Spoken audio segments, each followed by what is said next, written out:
చెన్నై చిన్నాభిన్నమవుతోంది. 3 రోజుల వ్యవధిలోనే మరోమారు ఉగ్రం దాచిన వర్షాలతో జలసంద్రంగా మారుతోంది. 100 ఏళ్ల రికార్డును బద్దలు కొట్టిన వానలకు జనజీవనం అస్తవ్యస్తమై నగరవాసులు అష్టకష్టాలు పడుతున్న వేళ సైన్యం రంగంలోకి దిగింది. రానున్న 4 రోజుల్లో కురిసే అతి భారీ వర్షాల ముప్పు నుంచి నగరవాసుల్ని తప్పించేందుకు యుద్ద ప్రాతిపదికన సహాయ చర్యలు చేపడుతోంది. క్లిష్ట సమయంలో పూర్తి అండగా ఉండాలని తమిళనాడు ప్రభుత్వానికి కేంద్రం భరోసా కల్పించింది.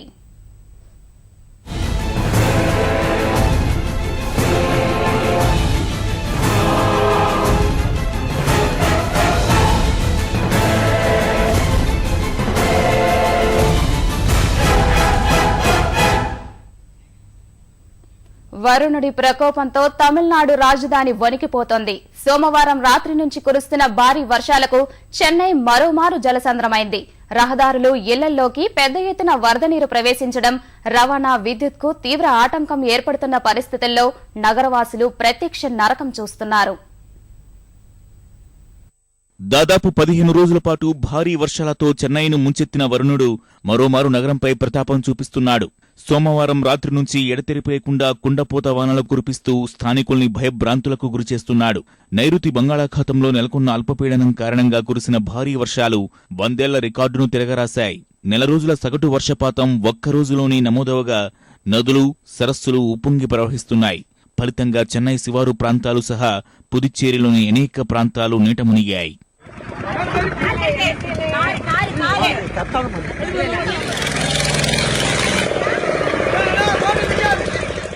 భారీ వర్షాలకు కాంజీపురం జిల్లాలోని శంబరబాకం చెరువు నిండగా ఎప్పుడూ లేని స్థాయిలో ఏకంగా 26,000 క్యూసెక్కుల నీటిని అడియార్ నదిలోకి వదిలారు. ఫలితంగా నదీ పరివాహక ప్రాంతాలైన చెన్నై, కాంచీపురం జిల్లాల్లోని లోతట్టు ప్రాంతాలు నీట మునిగాయి. తిరువళ్లూరు జిల్లాలోని కుశస్థలి నది ప్రమాద స్థాయిని దాటి ప్రవహిస్తోంది. చెన్నై నగరానికి నీరందించే పులల్ జలాశయం సైతం నిండిపోగా ఎక్కువ మొత్తంలో నీటిని కిందకు వదులుతున్నారు. ఫలితంగా లోతట్టు ప్రాంతాల్లోని ఇళ్లల్లోకి నీరు చేరగా స్థానికులు సురక్షిత ప్రదేశాలకు తరలిపోతున్నారు.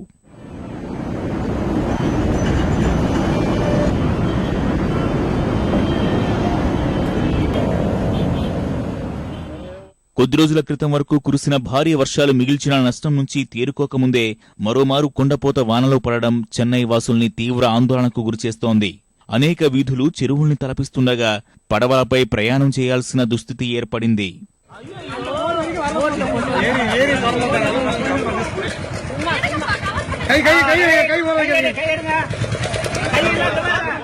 ఇళ్లలోకి ప్రవేశించిన వరద నీటి మధ్యే కొందరు కాలం వెళ్లదీస్తున్నారు. ప్రమాదాలు జరగొచ్చన్న అంచనాలతో అధికారులు అనేక ప్రాంతాల్లో విద్యుత్ సరఫరాను నిలిపివేయగా స్థానికులు రాత్రంతా అంధకారంలోనే బిక్కుబిక్కుమంటూ గడిపారు. మరో 4 రోజుల పాటు చెన్నైను భారీ వర్షాలు ముంచెత్తుతాయన్న వాతావరణ శాఖ హెచ్చరికలు వారిని మరింత ఆందోళనకు గురిచేస్తున్నాయి.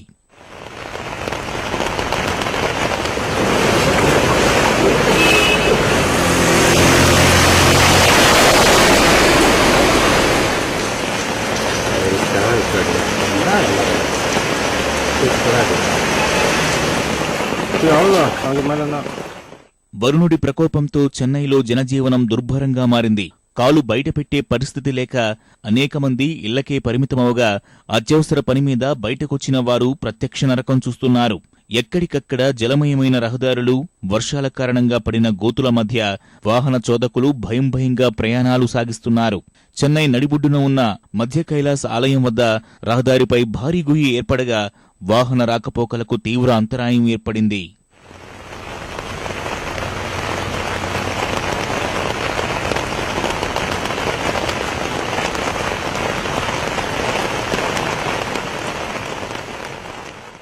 భారీ వర్షాల కారణంగా చెన్నై నుంచి అంతర్రాష్ట్ర, అంతర్జాతీయ ప్రయాణాలు దాదాపుగా నిలిచిపోయాయి.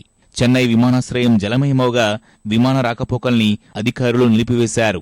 రైళ్ల శాఖది ఇదే పరిస్థితి. There are 2 sections which are badly affected.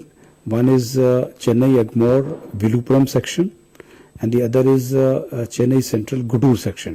The trains we had to cancel certain trains and on 2nd December there would be more cancellations We are trying to inform people as far as possible.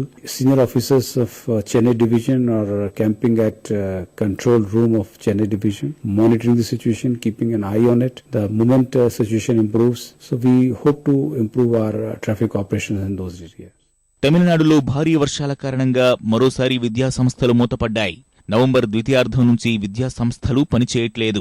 మధ్యలో ఓ 4 రోజులు పాఠశాలలు తెరిచినప్పటికీ తాజా వర్షాల కారణంగా మళ్లీ సెలవులు ప్రకటించారు.